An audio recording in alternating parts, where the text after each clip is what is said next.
Chapter 30. Charlie's Chocolate Factory.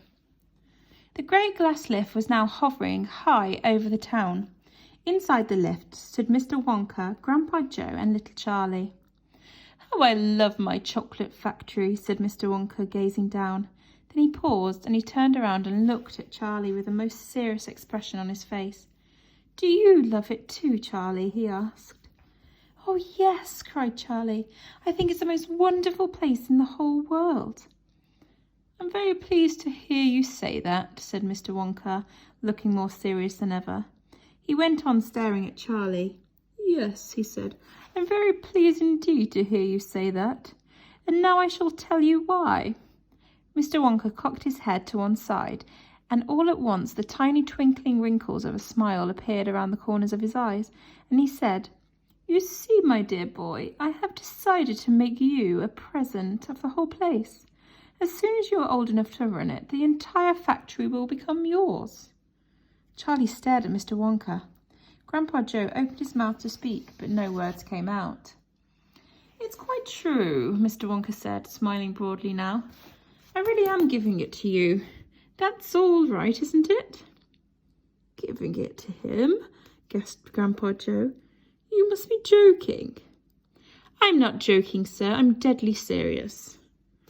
But why should you give your factory to little Charlie?" "Listen," Mr. Wonka said. "I'm an old man. I'm much older than you think. I can't go on forever. I've got no children of my own, no family at all.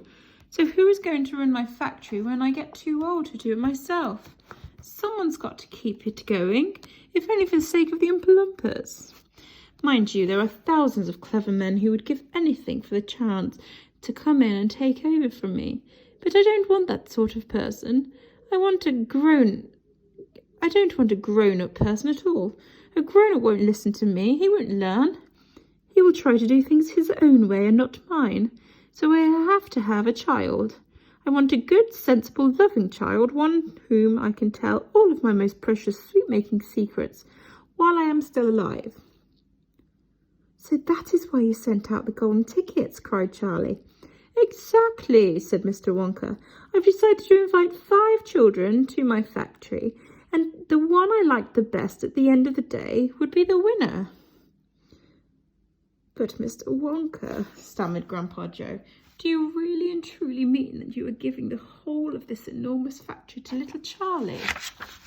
After all..." "There's no time for arguments," cried Mr. Wonka. "We must go at once and fetch the rest of the family, Charlie's father and mother, and anyone else that's around. They can all live in the factory from now on. They can all help to run it until Charlie's old enough to do it by himself. Where do you live, Charlie?" Charlie peered down through the glass floor at the snow-covered houses that lay below. "It's over there," he said, pointing. "It's that little cottage right on the edge of the town. The tiny little one." "I see it," cried Mr. Wonka, and he pressed some more buttons, and the lift shot down towards Charlie's house. "I'm afraid my mother won't come with us," Charlie said sadly. "Why ever not?" "Because she won't leave Grandpa Josephine and Grandma Georgina and Grandpa George." "But they must come too." "They can't," Charlie said. "They're very old. They haven't been out of bed for 20 years. "Then we'll have to take their bed along as well, with them in it," said Mr. Wonka. "There's plenty of room in this lift for a bed." "You can get the bed out of the house," said Grandpa Joe. "It won't go through the door." "You mustn't despair," cried Mr. Wonka. "Nothing is impossible. You watch." The lift was now hovering over the roof of the Bucket's little house. "What are you going to do?" cried Charlie. "I'm going right on in to fetch them," said Mr. Wonka. "How?" asked Grandpa Joe. "Through the roof," said Mr. Wonka, pressing another button. "No!" shouted Charlie. "Stop!" shouted Grandpa Joe. Crash went the lift right down through the house, and the house into the old people's bedroom. Showers of dust, broken tiles and bits of wood, and cockroaches and spiders and bricks and cement went raining down on the 3 old ones who were lying in bed, and each one of them thought the end of the world was come. Grandma Georgina fainted. Grandma Josephine dropped her false teeth.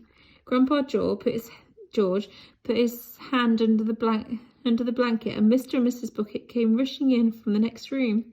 "Save us!" cried Grandma Josephine. "Calm yourself, my darling wife," said Grandpa Joe, stepping out of the lift. "It's only us." "Mother!" cried Charlie, rushing into Mrs. Bucket's arms. Mother, listen to what's happened. We're all going back to live in Mr. Wonka's factory. I'm going to help him run it. And he's given it all to me. And... What are you talking about?" said Mrs. Bucket. "Just look at our house," cried poor Mr. Bucket. "It's in ruins."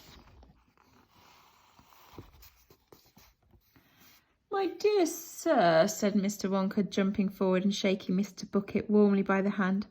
"I'm so glad to meet you. You mustn't worry about your house. From now on, you're never going to need it again anyway." "Who is this crazy man?" screamed Grandma Josephine. "He could have killed us all." "This," said Grandpa Joe, "is Mr. Willy Wonka himself."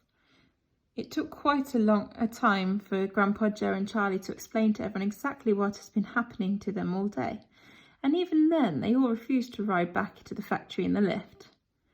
"I'd rather die than in my bed," shouted Grandma Josephine. "So would I," cried Grandma Georgina. "I refuse to go," announced Grandpa George. So Mr. Wonka and Grandpa Joe and Charlie, taking no notice of their screams, simply pushed the bed into the lift. They pushed Mr. and Mrs. Bucket in after it. Then they all got in themselves. Mr. Wonka pressed a button. The doors closed. Grandma Georgina screamed, and the lift rose up off the floor and shot through the hole in the roof out into the open sky. Charlie climbed onto the bed and tried to calm the three old people who were still petrified with fear. "Please don't be frightened," he said. "It's quite safe, and we're going to the most wonderful place in the world." "Charlie's right," said Grandpa Joe. "Will there be anything to eat when we get there?" asked Grandma Josephine. "I am starving. The whole family is starving." "Anything to eat?" cried Charlie, laughing. "Oh, you just wait and see."